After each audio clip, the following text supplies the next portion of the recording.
I just wanted to briefly add about Charles Taze Russell, and who Jehovah's Witnesses claim that he's the founder of their religion. And Charles Taze Russell was one of the very first proponents of the state of Israel, the Jews returning to Israel and making a state or a nation of themselves there. And in fact, and when 1914 happened, he says, in the morning that in October, I guess it was, that he announced that this was it. He says, "The Gentile times have ended, and their kings have had their day." I was referring in the last video about how it's written in the protocols of the Elders of Zion that all kingdoms will be taken over by the new forms of government at the hands of Jewish money, basically, lending money to governments, and then getting rid of the king so they could have king has absolute domain, but when you get rid of the king and you elect officials and things, well, that's where they can do a lot of work, so to speak. It's written that Pastor Russell was very disappointed in 1916 when he died that his prophecies weren't coming true. I guess they thought, well, the Gentile times ended in 1914, and then 42 months would be given to the beast, and then that would be it. That would be the reign of the beast, like it says in Revelation. And Russell was disappointed that didn't happen. And of course, I took, they say they're behind in their agenda, but that's really when all this stuff did begin. Satan, it began to try to build his kingdom and his taking over the world through his chosen ones, the Jews that bowed down to him, and didn't reject him like Christ did. But it took a long time, so it wasn't until 1948 that the nation of Israel was born, and then 1967, where Jerusalem, and during the 6-Day War, they took Jerusalem.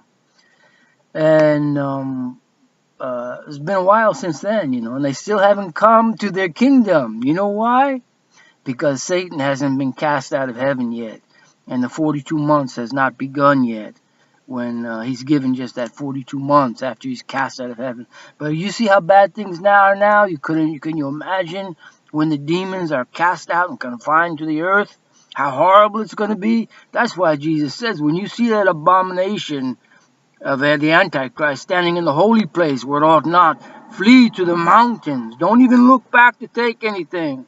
Leave, And we read in Romans 13, and when Paul talks about for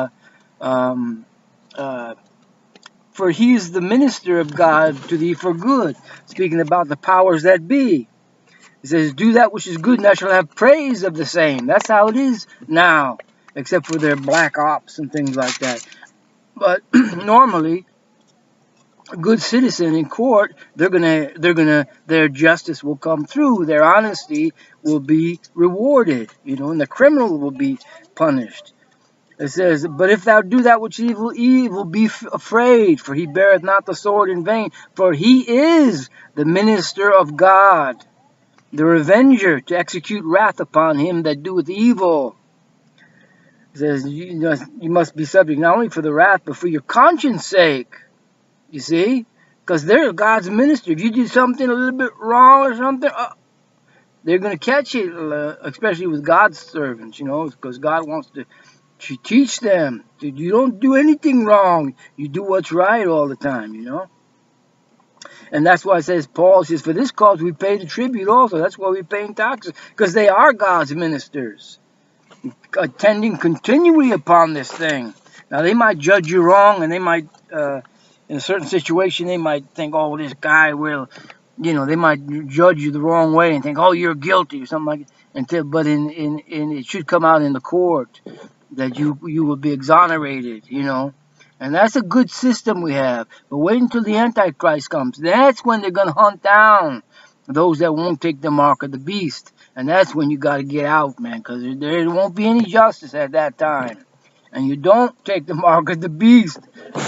Definitely not, So that's what's been happening, and Satan has been working toward that to take over of all the governments in a more complete way, you know. And the Jews thought that they would be in their kingdom way by now, but then they have to wait around. Why? They're waiting for their Messiah, and he won't appear until Satan is cast out of heaven, and Satan is going to possess that Antichrist, you know. The man of son, the son of perdition, Jesus called him. The same thing when he called Judas, when Satan possessed Judas, called him the son of perdition, you know. That's what they are, the son of destruction. It means the son of destruction. Satan is death. That's what he means. That's what he brings. And he's going to possess that Antichrist, the same thing. And when you see that abomination, that's when you leave. All the people of God leave, and you flee, and you don't look back, and God will provide for you, and his will be done. But we don't seek to save our life, you know.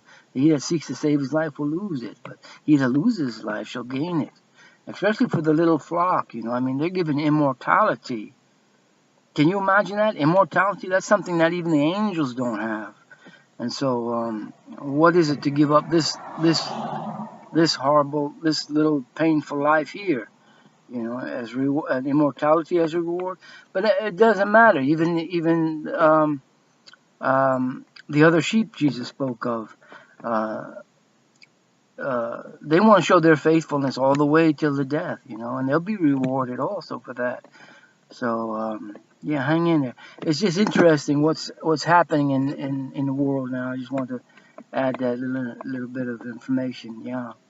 And Russell was a great Zionist, and he didn't believe that he believed that Jerusalem and the Jews were gonna rule the world.